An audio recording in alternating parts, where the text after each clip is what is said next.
Franck Ferrand vous invite au cœur de l'histoire sur Europe 1. C'est un grand peintre que Franck Ferrand nous propose aujourd'hui de redécouvrir.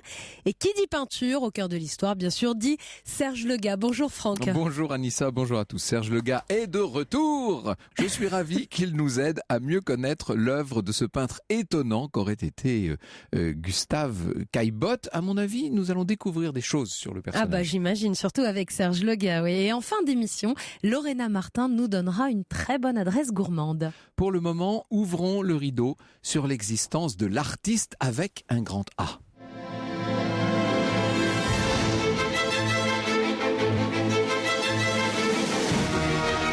Au cœur de l'histoire sur Europe 1.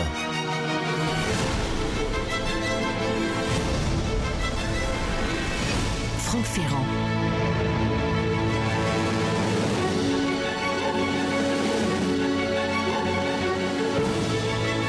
Longtemps, Gustave Caillebotte, disons-le, a été négligé et presque laissé de côté en tant qu'artiste. Si l'on veut forcer le trait, on dira qu'il a surtout été parmi les impressionnistes l'ami riche, celui qui, par sa générosité, a soutenu ses camarades plus pauvres et, pensait-on, mieux doués que lui. De quoi établir, certes, sa réputation de mécène, utile, estimable, mais c'est un peu court pour traiter du peintre des raboteurs de parquet ou de Rue de Paris, Temps de pluie, qui sont quand même des chefs-d'œuvre immortels. Cette injustice, la postérité l'a corrigée. Depuis quelques décennies, Gustave Caillebotte est réévalué. On le regarde à nouveau comme un peintre de premier plan, plein d'audace, et même, sous certains aspects, en avance sur son temps. L'une de ses grandes forces, c'est la gamme très large sur laquelle il joue, et surtout la gamme très subtile. On peut le voir notamment dans ses œuvres consacrées à la bourgeoisie triomphante de cette fin du XIXe siècle, mais qui porte en elle un drame secret, une sorte d'inaptitude à l'épanouissement que Caillebotte décrit à sa manière. Et quand je dis à sa manière, ça veut dire sans tapage. Cette capacité du peintre à explorer des sentiments tus se retrouve dans un autoportrait réalisé à la fin de sa vie, en 1892. À l'époque, Caillebotte a 44 ans. Imaginez-le grisonnant, le visage long, déjà fatigué. Il semble incapable de contenir son vague à l'âme. Son regard sombre, planté dans celui du spectateur, bouleverse autant qu'il tient à distance. Et si, tout au long de son œuvre, le discret Gustave Caillebotte avait simplement parlé de lui-même. Son parcours n'est pas, on l'aura compris, celui d'un artiste parti de rien, endurci par une vie de bohème. Non, Gustave naît pendant l'été 1848, année très particulière, dans une famille pour le moins aisée. Son père est un représentant de l'industrie textile, tout à fait cossu. Il fournit du linge, de literie pour l'armée. C'est les fournisseurs aux armées en tout temps, dans tout régime, ont toujours été particulièrement bien traités. L'enfance de Gustave a pour toile de fond le règne de Napoléon III et pour théâtre une bien jolie maison parisienne du faubourg Saint-Denis. Il semble que pour lui et ses frères, les années passent sans trop d'encombre. À partir de 1860, la famille achète une résidence secondaire, et là nous allons parler de Hyères, on est à une trentaine de kilomètres de Paris, et ce sera pour Gustave le lieu des plaisirs, des distractions, des repos, notamment dans cette rivière qui borde la propriété, et ce sera un jour le lieu de l'inspiration. A priori, tout paraît prêt, si je puis dire, tout semble en place pour que Gustave suive le chemin paternel ou qu'il embrasse, pourquoi pas, une carrière juridique. Et à l'époque, rappelez-vous, qui dit carrière juridique dit souvent carrière politique. Et pourtant, chez les Caillebotte, l'art va distiller son irrésistible séduction dans l'esprit de Gustave, du sensible Gustave, mais pas uniquement, puisque son frère Martial va se passionner pour la composition musicale et la photographie, et dans quelques instants maintenant, vous allez entendre un extrait d'une des symphonies de Martial Caillebotte.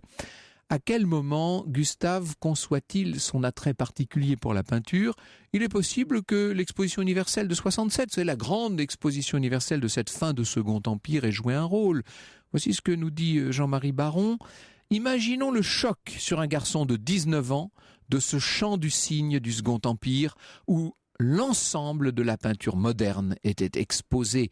Il y avait probablement choisi son camp, l'avant-garde. Reste que, d'abord, le jeune homme travaille pour obtenir sa licence de droit. Cet objectif Cet objectif est atteint en juillet 70. Juillet 70, ça doit vous dire quelque chose. On est juste avant le début des hostilités avec la Prusse. Gustave rejoint l'armée, il participe à la guerre jusqu'à l'année suivante. Ce sont des mois passés dans un contexte très dramatique, bien entendu, et qui vont avoir un rôle de déclencheur.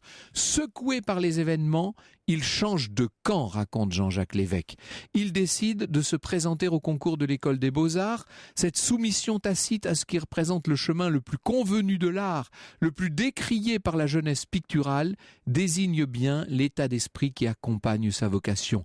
Il n'est point l'effet d'une révolte, même si elle résulte d'un choc et de l'inquiétude qui en découle.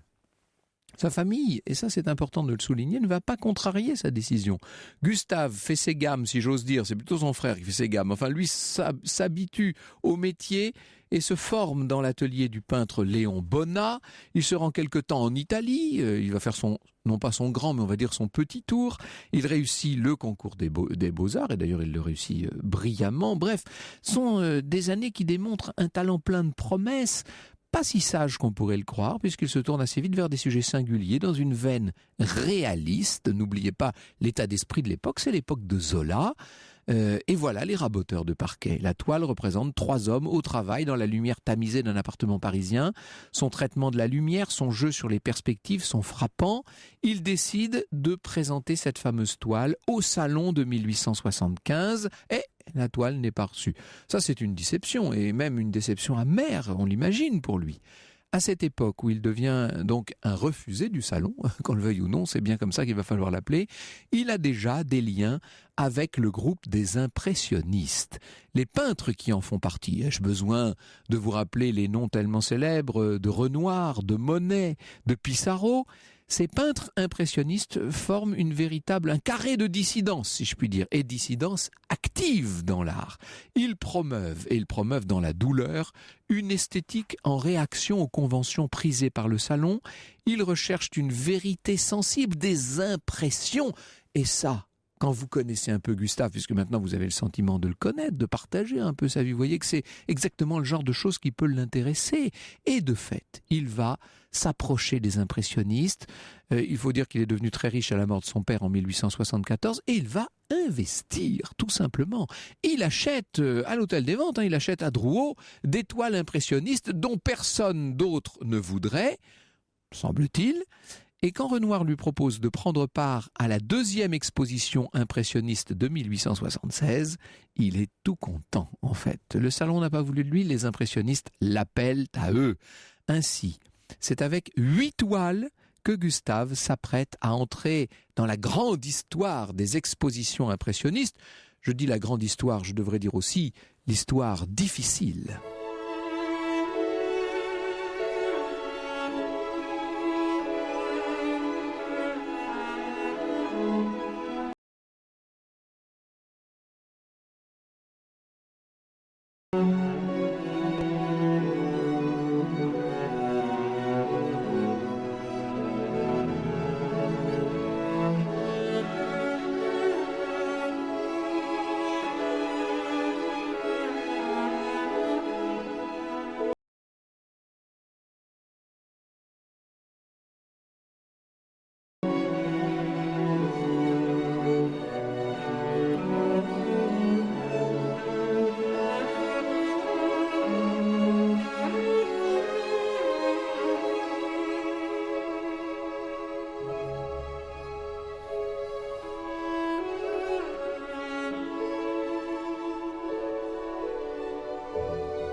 Un extrait de l'œuvre intitulée Une journée, composée par Martial Caillebotte, le frère de Gustave Caillebotte. D'ailleurs, nous aurons l'occasion d'écouter d'autres extraits d'Une journée. Nous écouterons Le soleil couchant tout à l'heure dans l'émission. Europe 1, au cœur de l'histoire. Franck Ferrand. Alors nous sommes au cœur de l'histoire de Gustave Caillebotte, ce jeune peintre issu d'un milieu aisé, on vient de le voir, qui a vu l'une de ses toiles ambitieuses, les raboteurs de parquet, être refusée au salon. Mais il se rapproche des impressionnistes qui l'invitent à leur deuxième exposition. Alors, juste pour avoir un état des lieux du train qu'il va rejoindre en marche, Oui. comment s'est passée la première exposition à laquelle il n'a pas participé ? Vous savez, la première exposition, elle est fondatrice, elle est essentielle, elle a eu lieu en 1874 et c'est là qu'a été créé le mot impressionniste, utilisé de manière désobligeante, d'ailleurs par un critique qui voulait faire référence à un tableau de Monet, Impression, soleil levant, et le critique avait voulu se moquer de Monet. Il faut dire que cet art s'éloigne des codes de ce qu'on appelle à l'époque la grande peinture, c'est-à-dire la peinture académique. Ça désarçonne pas mal d'amateurs. Les acheteurs, disons-le, ne se bousculent pas au début. Il faut noter que les peintres dits impressionnistes ne constituent pas un groupe homogène, parce qu'il y a là-dedans des tendances très différentes, bien entendu, avec des manières qui chacune s'expriment.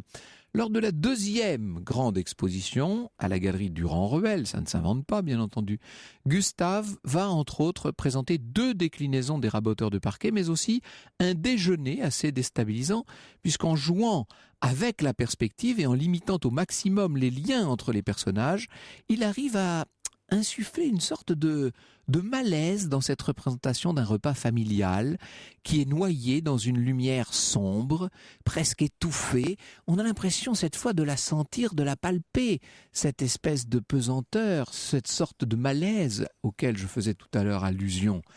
Le travail de Caillebotte, au milieu de 250 œuvres très diverses, ne passe pas inaperçu et un critique note, il a été relevé par Jean-Jacques Lévesque, je le cite, « Dans ses raboteurs de parquet, M. Caillebotte s'annonce comme un réaliste aussi cru, mais bien autrement spirituel que Courbet, aussi violent, mais bien autrement précis que Manet. » Quand même 2 très belles références. Oui. C'est-à-dire qu'en gros, il dit qu'il est meilleur que Manet et que Courbet. Ça, c'est pas mal. Sacré Ça compliment. fait des comparaisons qui ne sont pas honteuses, si vous voulez. Gustave n'en est pas moins brocardé par certains, dont les jugements se révèlent durs. Et même Zola, figurez-vous, qui va passer complètement à côté de sa démarche. Voilà ce que dit Émile Zola. C'est une peinture tout à fait anti-artistique. Une peinture claire comme le verre, bourgeoise à force d'exactitude. La photographie de la réalité, lorsqu'elle n'est pas rehaussée par l'empreinte originale du talent artistique, est une chose pitoyable. Aïe, aïe. On a envie de dire merci Monsieur Zola, on verra l'année prochaine. Peu importe, puisque Gustave a trouvé sa voie. En tout cas, il la suit maintenant, cette voie si particulière, si singulière aux côtés des impressionnistes, et d'œuvre en œuvre, des scènes bourgeoises aux vues urbaines, en passant par ses représentations d'activités aquatiques, il se montre d'une créativité étonnante. Il ose des cadrages totalement nouveaux pour l'époque. Son art de la mise en scène dénote d'ailleurs une influence de la photographie, ne l'oublions pas.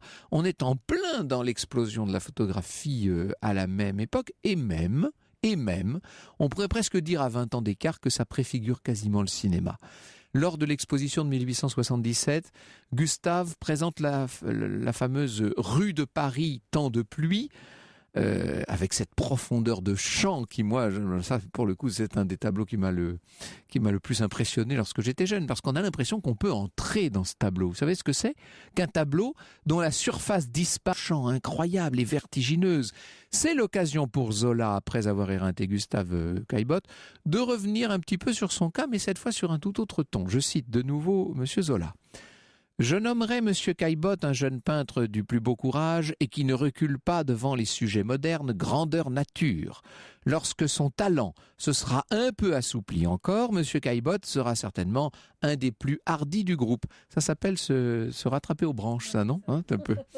Au-delà de son travail stricto sensu, Gustave va prendre une place tout à fait particulière au sein des impressionnistes pour des raisons humaines. Lui qui est à la fois enthousiaste et réservé, on voit surtout le réservé, bien entendu, lui, l'ami tellement serviable, va devenir indispensable. Et là, Jean-Jacques Lévesque n'y va pas par 4 chemins, je le cite. L'impressionnisme a survécu grâce au soutien permanent généreux désintéressé de Caillebotte, qui va devoir faire front aux humeurs chagrines des uns et des autres, aux rivalités croissantes entre les membres du groupe, aux chamailleries inhérentes aux associations d'individus de caractère parfois opposés. L'artiste, c'est aussi être un organisateur, un compagnon fidèle, un mécène généreux. Il en résultera une suite d'expositions qui, sans lui, auraient sombré. Gustave Caillebotte, sauveur de l'impressionniste, Gustave Caillebotte, l'homme sans lequel le courant impressionniste aurait peut-être sombré. Ça va loin quand même, ça. Je vous donne un exemple de son dévouement. Il lui arrive de financer, par exemple, le logement de Monet. Monet qui deviendra si riche plus tard. Et oui, c'est comme ça. Pour l'instant, c'est Caillebotte qui achète les œuvres de ses amis. Et en parallèle, dans ces années 1880, on le voit ralentir sa cadence de travail. Il a habité plusieurs années à Paris avec son frère Martial, mais après le mariage de Martial, il opte pour sa résidence secondaire de Petit-Gennevilliers. On est donc à la campagne, où le rejoint la jeune compagne, Charlotte. Il fréquente toujours les impressionnistes. Il semble se complaire dans son confort bourgeois et villageois. Il devient même conseiller municipal. Ça ne l'empêche pas de continuer à peindre, bien entendu, mais des œuvres qui ne sont plus tout à fait dans la manière impressionniste. Des œuvres qui sont peut-être plus chatoyantes aussi, il faut le dire. Il y a moins d'ombre chez Caillebotte dans les dernières œuvres. Il se consacre à d'autres passions, le jardinage, les régates sur la Seine, ou voire la construction de bateaux, et pendant ce temps-là, le temps file. C'est ainsi qu'on se retrouve en 1892. Et là, Gustave a donc pris le poids des ans. C'est le visage qu'il affiche sur son fameux autoportrait. Il a l'air là en proie à l'inquiétude de vieillir, peut-être, tout simplement.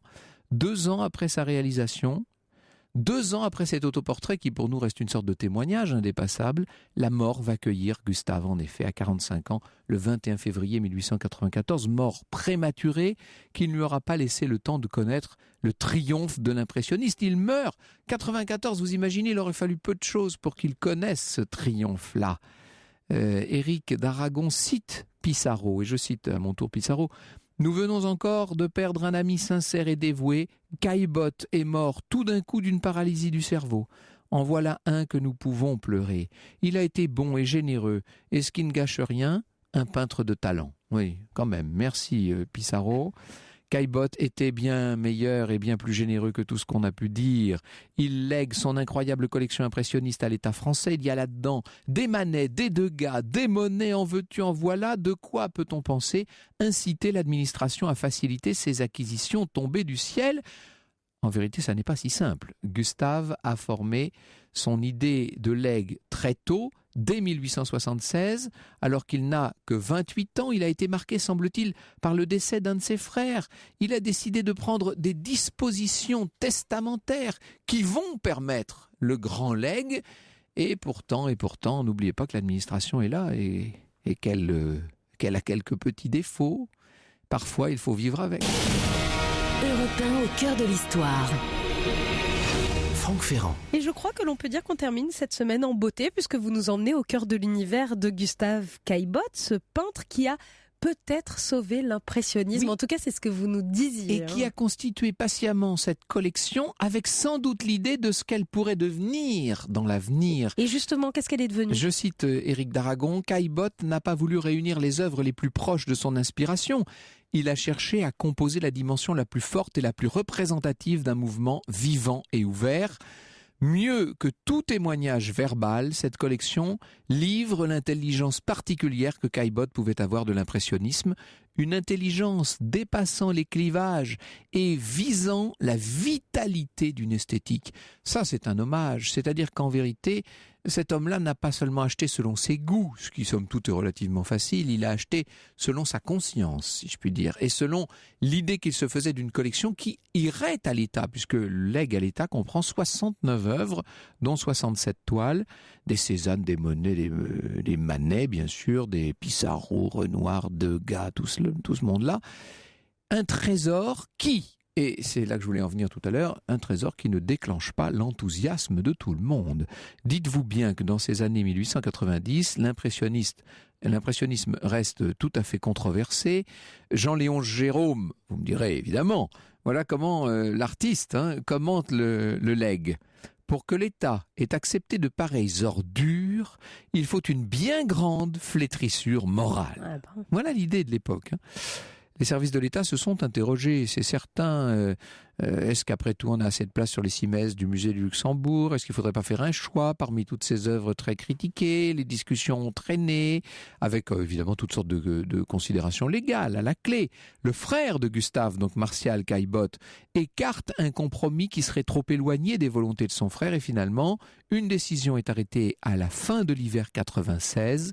L'État accepte le legs. On a envie de dire, et puis quoi encore? Non mais c'est fou. Mais il l'accepte partiellement. La collection réunie par Gustave, si patiemment réunie de son vivant, n'est plus. L'État, par exemple, laisse échapper 8 toiles de Monet. Et en tout, sur les 69 proposées, il y en a 30 qui sont refusées quand même.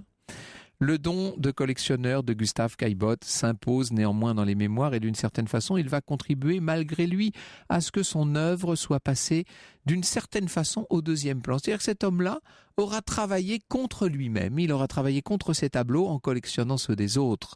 Jean-Marie Baron en fait la remarque, un seul manquait dans cette collection de pionniers, lui-même. En s'excluant, Caillebotte se plaçait là où l'histoire et les marchands l'ont si longtemps relégué, dans les coulisses. Heureusement, la modestie de Caillebotte est morte avec lui, elle s'est peu à peu effacée en tout cas, et le public aujourd'hui, et les spécialistes et les amoureux de la peinture l'ont évidemment replacé à sa place naturelle, c'est-à-dire sur le devant de la scène. Bonjour Serge. Bonjour Franck. Bonjour et bienvenue. Caillebotte est un peintre, mais c'est aussi et presque d'abord un collectionneur. C'est tout le paradoxe du personnage. C'est le vrai paradoxe, c'est qu'au fond, dans l'esprit du public, Caillebotte est encore la grande figure du legs Caillebotte dont vous venez de parler, c'est-à-dire cette affaire très complexe qui connaît l'histoire de l'art. C'est vraiment l'image que l'on garde de lui. Et c'est vraiment dommage puisque, comme vous l'avez très bien dit, Caillebotte est un très grand peintre, c'est un peintre subtil, c'est un peintre original et qui a vraiment une place très à part dans l'impressionnisme. Ce sont les Américains qui l'ont remis totalement. à l'honneur. Alors ça, c'est une des choses assez intéressantes, c'est que le début de la reconnaissance officielle de Caillebotte commence aux États-Unis. On peut dire que dès les années 1950, les collectionneurs américains qui possèdent dans leur collection des Caillebotte les font voir, et puis c'est 20 ans plus tard, grosso modo les années 70, que commencent les grandes expositions aux États-Unis, Houston, Brooklyn, autour de Caillebotte en monographie. Il était tout impressionniste qu'il fut, et à sa manière, il était réaliste avant le néo-réalisme américain. C'est tout à fait exceptionnel, et d'ailleurs il a une vraie influence sur la peinture américaine moderne. Beaucoup de peintres ont regardé, Edward Hopper a indéniablement regardé Caillebotte dans sa formation picturale, et c'est vrai que les États-Unis ont un rôle tout à fait essentiel, même si bien sûr par la suite les musées français avec beaucoup de retard ont pris la relève et ont organisé des expositions autour de lui. Alors tout à l'heure nous allons parler de la collection Caillebotte, mais avant j'aimerais quand même qu'on rende enfin l'hommage qu'il mérite au peintre. Europe 1 au cœur de l'histoire. Franck Ferrand.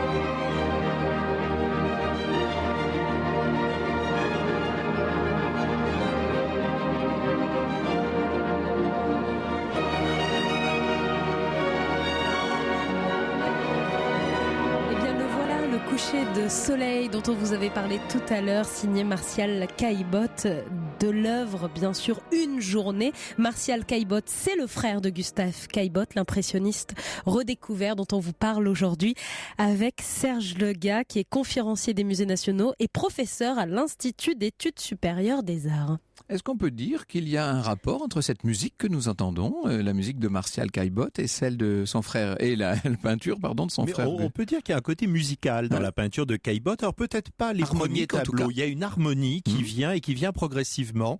Et il y a également des rythmes dans la peinture de Caillebotte, une originalité qui par moments montre aussi l'évolution de la musique. Alors pour l'instant, Anissa a les yeux rivés sur les torses transpirants des raboteurs de parquet.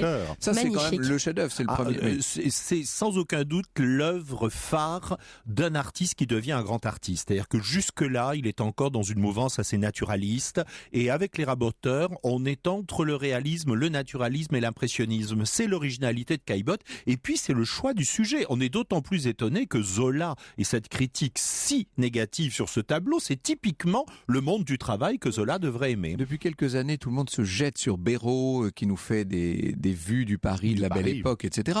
Caillebotte a fait la même chose avant et de façon plus âpre et plus puissante, non ? Oui, et avec une originalité, parce que Béraud, c'est une jolie illustration de la vie parisienne d'une époque, mais ça reste très conventionnel. Alors que Caillebotte, c'est un peintre qui a vraiment une originalité. C'est le grand peintre des vues plongeantes. Les raboteurs de parquet, on a l'impression de survoler la scène. Et c'est ce qu'il fera systématiquement, que ce soit dans les scènes d'intérieur ou d'extérieur. Oui, et des scènes d'extérieur dont il est capable de rendre les atmosphères si particulières, le jour tombant, la pollution à cette époque. Exactement. Et puis la pluie, bien sûr. Et puis c'est le meilleur témoignage de l'évolution de Paris. C'est le Paris haussmannien qu'il peint. C'est vraiment le quartier de la place de l'Europe, le quartier de Saint-Lazare. Enfin, c'est toute cette vision d'un Paris qui est en pleine modification et modernité. On est quand même loin des canotiers de Renoir et des coquelicots de Monet, là, quand même. Alors, de temps en temps, on aura, par exemple, quand Caillebotte est soit installé dans cette très belle propriété de Hyères ou au Petit Gennevilliers, là, il travaillera sur le thème des régates, les fameuses barques très étroites qu'on appelle les périssoirs, qui sont un de ces grands sujets avec tout ce thème de la régate.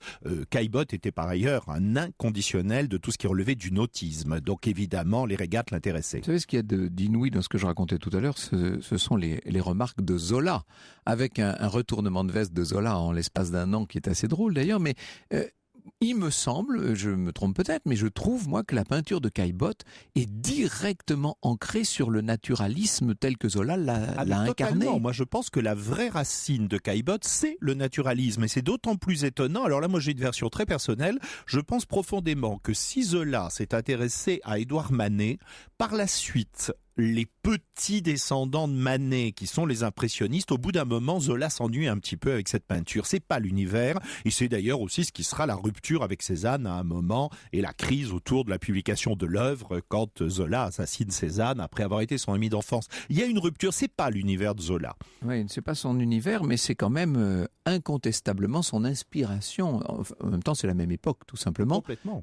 Il y a chez Caillebotte une dimension critique du milieu social dont il est l'origine. Alors, faut-il y voir une critique? Je ne suis pas sûr. C'est une chose assez larvée. Alors, on pourrait dire presque psychanalytique. C'est-à-dire que cette bourgeoisie dont il fait partie, il la représente dans des scènes d'intérieur ou d'extérieur. On a l'impression que tous ces gens ne communiquent pas. C'est une peinture de silence, c'est une peinture de personnages qui sont comme murés dans une sorte d'inquiétude latente et qu'on reçoit directement, nous, en tant que spectateurs. Mais aller jusqu'à une notion de critique, je crois que ça ne correspond pas au tempérament de Caillebotte. Caillebotte, dans tout ce que l'on a comme témoignage sur lui, c'est un homme d'amitié, c'est un homme d'affection, c'est un homme généreux, et c'est un personnage qui fait l'unanimité autour de lui. La phrase de Pissarro que vous avez citée tout à l'heure, Franck, au moment de ses obsèques, est très révélatrice de ce que l'on ressentait autour de Caillebotte. C'est un homme aimé par ses amis. Un homme aimé, un homme d'amitié, vous nous dites de sensibilité aussi. J'espère, nous demande Frédéric via Facebook, que vous allez enfin lever le voile sur la mystérieuse sexualité de ce peintre génial. Alors là, on va rentrer dans un débat très problématique parce qu'au fond, avec Caillebotte, on a un peu ce que l'on commence à dire avec Frédéric Bazille, voilà, d'une certaine façon. D'abord, ce sont deux artistes. Alors Bazille, il meurt très jeune, évidemment le problème se pose moins, qui ne se sont jamais mariés, ce sont des célibataires. Et c'est vrai que comme chez Bazille... Célibataire à une époque où c'était beaucoup plus rare qu'aujourd'hui. Très rare. Bon, pour Bazille, il meurt à 27 ans. Là encore, on peut comprendre. Caillebotte meurt à 45 ans. Caillebotte vit avec son frère Martial tant que celui-ci n'est pas marié. C'est le moment où il prendra son indépendance. Donc, on s'est posé beaucoup de questions. C'est vrai que l'on a beaucoup de corps masculins dans les tableaux de Caillebotte comme de Bazille. On a des nus masculins, mais soyons francs, on a aussi des nus féminins. Et puis, on a quand même un personnage, cette maîtresse, qui est beaucoup plus jeune, que Caillebotte. Alors c'est peut-être une des raisons pour laquelle c'est une histoire dont il ne parle pas trop, parce qu'il a peut-être commencé une liaison avec elle quand elle avait 17 ans, ce qui est évidemment condamnable à l'époque. Elle s'appelle Charlotte Berthier. Alors chose extraordinaire, c'est pas du tout son nom.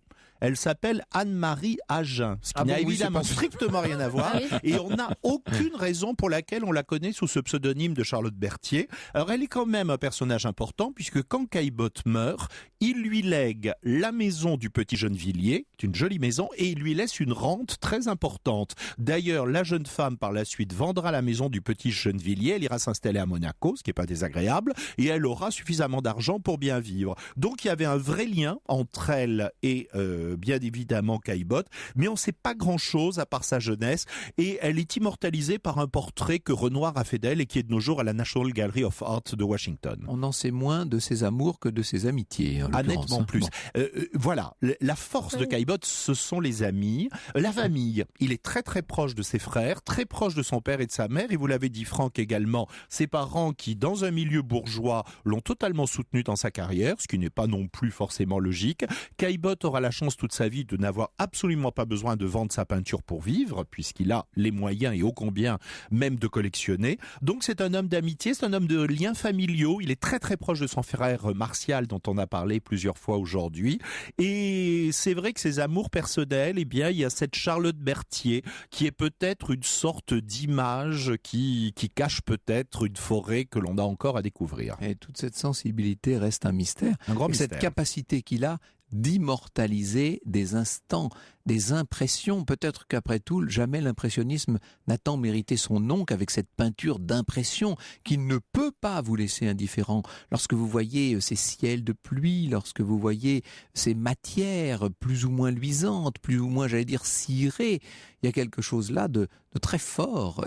Il y a une spiritualité de la matière, si on pourrait dire. Il y a un travail. Alors d'abord, il y a un travail d'une sensibilité, on vient de le dire, extrême. Alors aussi une chose intéressante, Caillebotte est un des très rares impressionnistes à bien sûr faire ses croquis en plein air, mais à systématiquement retravailler en atelier. Alors qu'on sait que Monet le fait, mais de temps en temps, lui retravaille systématiquement ses toiles en atelier. Donc là aussi, par rapport à l'impressionnisme, il y a une petite distance. En même temps, on l'a dit tout à l'heure, il est original dans ses cadrages, il est original dans ses perspectives, il est original dans le choix des sujets, et puis il y a une atmosphère, ce que vous venez de dire, cette subtilité des jeux de pluie, les tons de gris sont magnifiques dans les tableaux de Caillebotte. C'est le peintre. Combien de tableaux, Caillebotte ? Caillebotte a une production importante. Attention. On me dit 400 là. Oui, ce qui est beaucoup parce qu'il arrête de peindre assez vite. C'est-à-dire à peu près au moment où la dernière exposition impressionniste a lieu en 86, à laquelle il ne participe pas, c'est pratiquement le Chant du Cygne pour lui. Donc il arrête 400 tableaux en et quelques pourtant années. On a longtemps parlé d'abord de sa collection. Nous y venons dans un instant à la collection Caillebotte. Europe 1, au cœur de l'histoire. Franck Ferrand. Jusqu'à 15h sur Europe 1, nous sommes au cœur de l'histoire de Caillebotte, l'impressionniste redécouvert aujourd'hui. Caillebotte qui était un grand peintre, on vient de le voir avec vous, Franck Ferrand, et avec votre invité Serge Degas. On le sait, ça, qu'il était un grand peintre, mais il était aussi un grand collectionneur d'art, et notamment des tableaux de Monet. Monet avait lui-même des Caillebottes. Exactement. C'est pas mal. Donc Caillebotte avait des Monet aussi. Alors quand je dis qu'il avait des Monet, lui, il avait vraiment des choses extraordinaires, puisque de Monet, il avait quand même les régates à Argenteuil, ça ne s'invente pas. Le déjeuner, s'il vous plaît. De Renoir, le moulin de la galette et la balançoire. De Manet, le balcon. Incroyable. Donc c'est une très grande collection quand même. C'est une très grande collection. De notre regard d'aujourd'hui. C'est une collection exceptionnelle. Alors en nombre, c'est 67 tableaux plus de dessins de Millet qui sont donc un petit peu à part. Et cette collection, on a dit beaucoup de choses sur elle. Je pense que de temps en temps, il faut un peu revoir les dictates d'une époque. Entre autres, on a vu dans l'affaire du legs Caillebotte une sorte d'intolérance totale des administrations françaises et autres. C'est loin d'être aussi clair. Alors c'est vrai que si Jérôme évidemment assassine, alors il avait même... c'est le tenant de l'école opposée. Ah mais c'est l'opposition. L'académisme pur. Il disait grand même peintre Jérôme, par ailleurs, mais... il disait ces peintres-là peignent sous eux. Ce qui est quand même la phrase la plus terrible sur ces artistes. Donc il les détestait. Alors lui, au moment du legs, il y a d'ailleurs beaucoup de professeurs de l'école des Beaux-Arts qui ont annoncé qu'ils allaient démissionner si on acceptait le legs Caillebotte. Donc ça allait très loin. Mais au niveau de l'administration, c'est pas du tout ça. Parce que l'administration va donc accepter qu'une partie du legs contrairement à ce qu'on aurait pu attendre qu'à la totalité, mais il y avait des raisons. D'abord, c'était pour le musée du Luxembourg, qui est le musée des artistes vivants, qui était l'antichambre du Louvre. Et dans ce musée qui était tout petit, on avait un problème de place pour exposer. Il y avait une règle, jamais on ne devait exposer plus de 3 tableaux de chaque artiste vivant. Et ce qui est quand même extraordinaire, c'est que quand on crée une annexe pour la collection Caillebotte, eh bien on accepte de montrer 6 ou 7 tableaux de chacun des artistes. Finalement, Donc l'administration est beaucoup moins bornée qu'on a voulu le déclarer. Exactement. Et ça, c'est une chose qu'il faut revoir. Bravo Serge, il faut le dire de temps en temps. Finalement, on a un peu caricaturé cette qu'il y ait des réactions hostiles, oui. Les tenants de la tradition au sein de l'école des Beaux-Arts et l'administration, beaucoup moins. C'est-à-dire que Caillebotte avait lui-même fait une sélection, mais l'administration en fait une autre. Oui. Les spécialistes, si je puis dire, vont choisir ce qu'il y a de meilleur. Et d'ailleurs, il y a une chose qui est très belle, c'est qu'ils font entrer dans le legs une toile de Caillebotte lui-même, en l'occurrence les raboteurs de parquet complètent, si je puis dire, cette merveilleuse donation. Alors aussi une chose, l'administration avait même envisagé un moment qu'on accepte tout et qu'on expose ceux qu'on ne pouvait pas exposer au Luxembourg, au château de Fontainebleau et au château de Compiègne. Et ça, ce sont les exécuteurs testamentaires, Martial, le frère de Caillebotte, et Renoir, qui ont refusé parce qu'ils voulaient que la collection reste entièrement présentée au Luxembourg. J'ai dit tout à l'heure que sur la fin de sa vie, Caillebotte s'était un peu illuminé d'une certaine manière. Ses toiles deviennent plus souriantes, plus colorées surtout, et deviennent, entre guillemets, vraiment impressionniste. C'est-à-dire que le grand changement, c'est vers 1880-82. On quitte le naturalisme pour entrer dans une forme d'élégie. Le côté bourgeois, le côté des scènes d'intérieur bourgeoises, tout ça est abandonné pour l'extérieur, pour la lumière, pour l'eau et pour le travail de la sensibilité. Alors d'ailleurs, petit détail intéressant, dans la collection Caillebotte, nous n'avons que des toiles purement impressionnistes de tous les artistes choisis. C'est-à-dire qu'il ne s'intéresse pas à ce qu'il aurait pu voir avant sa mort en 94, c'est-à-dire l'évolution de ses peintres. Il reste fidèle. Par exemple, quand Pissarro devient pointilliste, ça n'intéresse pas du tout Caillebotte. Il n'a aucun Pissarro de l'époque pointilliste. Il est en avance sur la plupart de ses contemporains, mais, nous dites-vous, il n'a pas pris le dernier train, d'une certaine façon. Non, il est resté dans l'idée qu'il avait séduit. C'est l'homme de l'époque impressionniste. C'est pour ça qu'il est très touchant et que je suis ravi, puisque Anissa nous le dit, qu'il y ait des réactions positives des auditeurs. C'est que Caillebotte, c'est un peintre que l'on aime et que l'on a envie d'aimer. C'est un homme généreux, c'est un homme sympathique. Une chose aussi qui est merveilleuse, Caillebotte va connaître le moment où le groupe impressionniste se défait, où les amitiés d'une époque n'existent plus. Eh bien, que fait Caillebotte ? Il relance l'habitude des dîners entre artistes et écrivains pour essayer de recréer ça. Alors, à l'origine, ça se faisait au Café Gerbois à la Nouvelle-Athènes. Lui, il le fait au Café Riche. Il y a de jolies propriétés en région parisienne. Alors, le petit Gennevilliers. Et puis, cette maison d'hier qui vient d'être restaurée et qui est ouverte maintenant au public est un bijou d'architecture dans un cadre de 11 hectares de terrain. C'est un endroit absolument à connaître, très très séduisant. Le petit Gennevilliers a servi aussi de cadre à quelques toiles. Absolument. C'est entre autres là où nous aurions peut-être un des rares tableaux de Caillebotte où l'une des femmes que l'on aperçoit serait la fameuse Charlotte Berthier que l'on a évoquée tout à l'heure. Dans la roseraie, ce serait elle qui serait présente. Je crois qu'on ne s'avancera pas beaucoup en disant que ça n'a pas dû être un très grand amour. Il l'a très peu peinte quand même. Il l'a pas du tout, à part peut-être dans la roseraie. Non, c'est une histoire secrète. Ça fait partie de ces... Mais moi j'adore, c'est tout ce que l'on a dans cette mouvance impressionniste et généralement dans les milieux bourgeois. La famille personnelle de Manet est complexe, les liens de Caillebotte sont compliqués, Cézanne c'est compliqué. C'est aussi l'autre versant de cette période. Merci beaucoup Serge, c'est toujours un plaisir quand vous êtes là puisque on ne voit pas les tableaux évidemment, mais en vous entendant en parler, on a presque l'impression d'être devant les toiles et même parfois devant le chevalet. Europe 1 au cœur de l'histoire. Franck Ferrand.